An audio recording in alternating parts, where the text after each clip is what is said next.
Hello everybody and welcome to a brand new help video with me, Sherman. Today guys, we're going to be doing a help guide video to those who play with disabilities and have trouble playing with one-bar builds.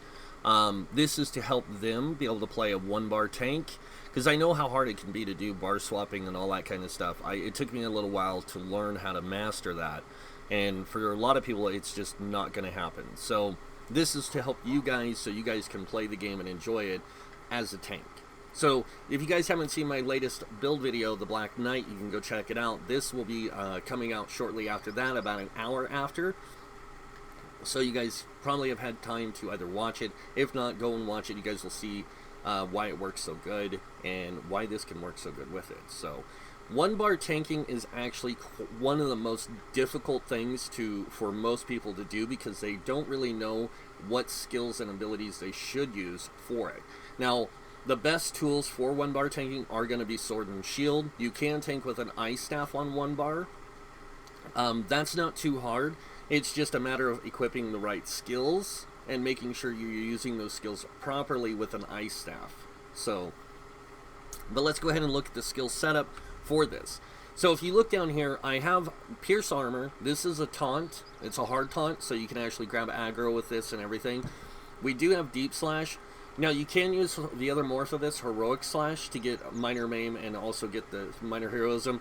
But if you want to get Minor Maim on multiple targets, this is a much better choice for that. Next, we have a Damage Shield. Most tanks are going to use a Damage Shield, and the reason why, it's going to help them mitigate damage.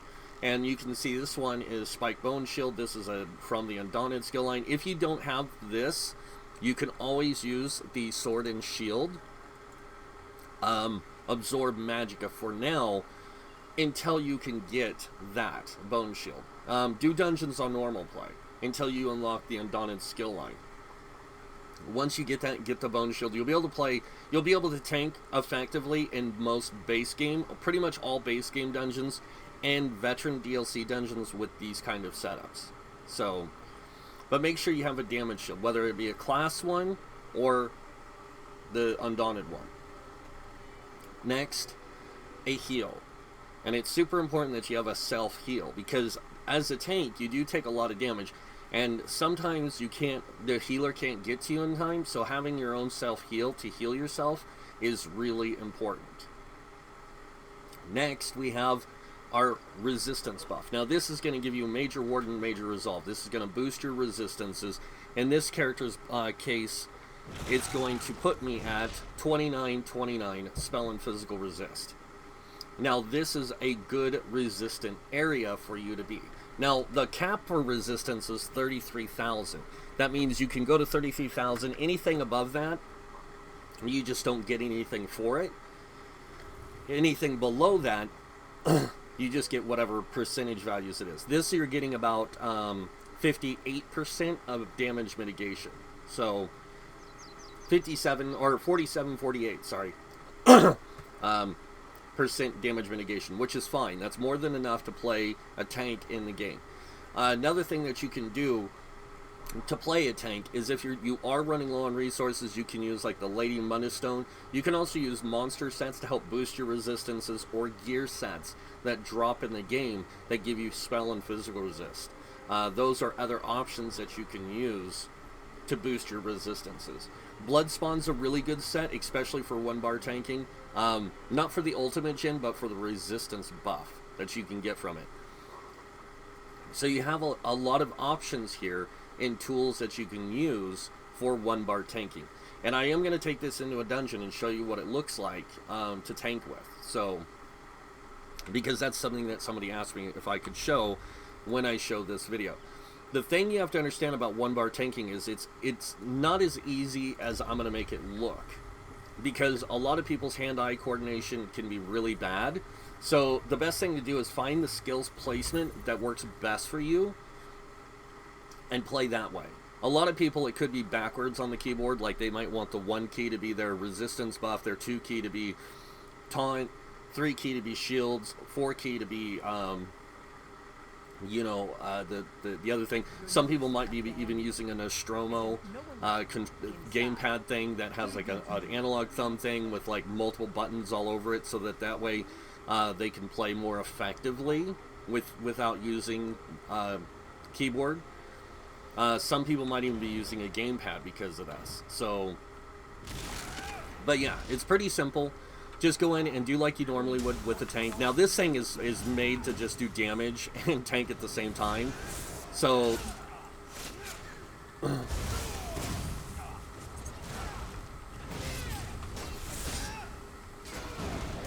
and I also have Warhorn on the bar for if your group needs Warhorn, you can use that. Potions, heavy attacks when you need them, because heavy attacking is your main source of resource return with sword and shield. And it's going to help you a lot. Now you gotta remember, I'm also on this on normal difficulty by myself, so I'm not in here with a group. If I'm in here with a group, this stuff would already be dead. So, but yeah, it's really simple to play. I keep it in the wrong key.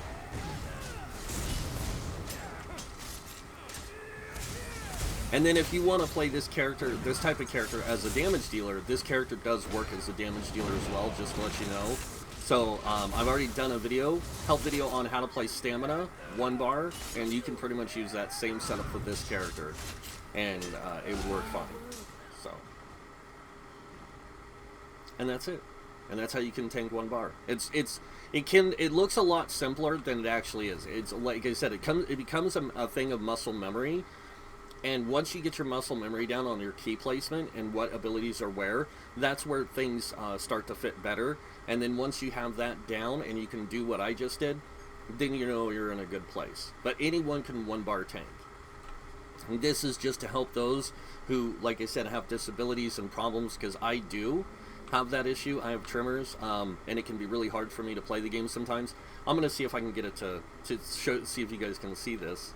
Yeah, I have a hard time doing this, like holding my hand up off my mouse pad. So, but you guys can see, like, every time I lift my hand, my mouse starts to shake.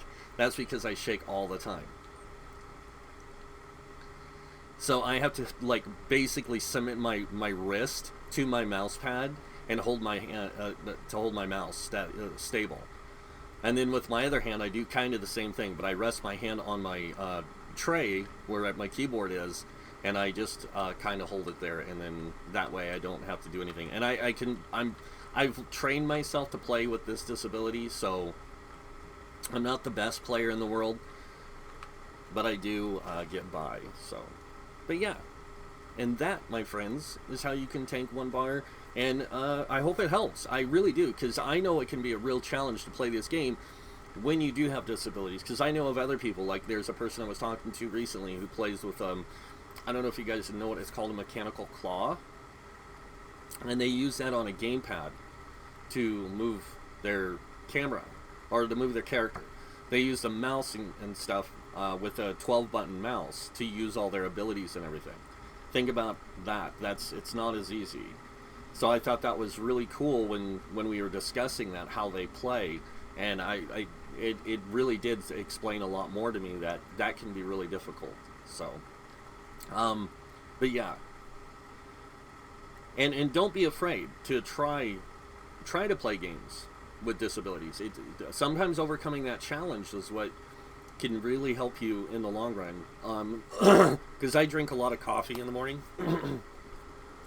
so I have to train myself to carry a coffee cup full of hot coffee, like 20-something feet through my house. From the kitchen to my bedroom where my desk is and everything. And carrying that is not easy when you shake. Well, I don't want to say it's not easy. It's not easy for me in the morning when I'm just waking up and my body's still like kind of like coming to, you know. But yeah. And yeah, but it can be a challenge, it can be difficult. So take your time, learn how to play this way, and train yourself, because that's going to be the best way that you're going to experience the game, is to train your ability to play with 1 bar. So, But that's it for this video. I hope this was helpful. Like I said, if it was, you guys know what's coming next. Go ahead and hit that like button. If you guys want to see more videos by me, please subscribe. Other than that, I want to thank you all for watching. Until next time, have a wonderful day. And this guy might see you in game. Bye.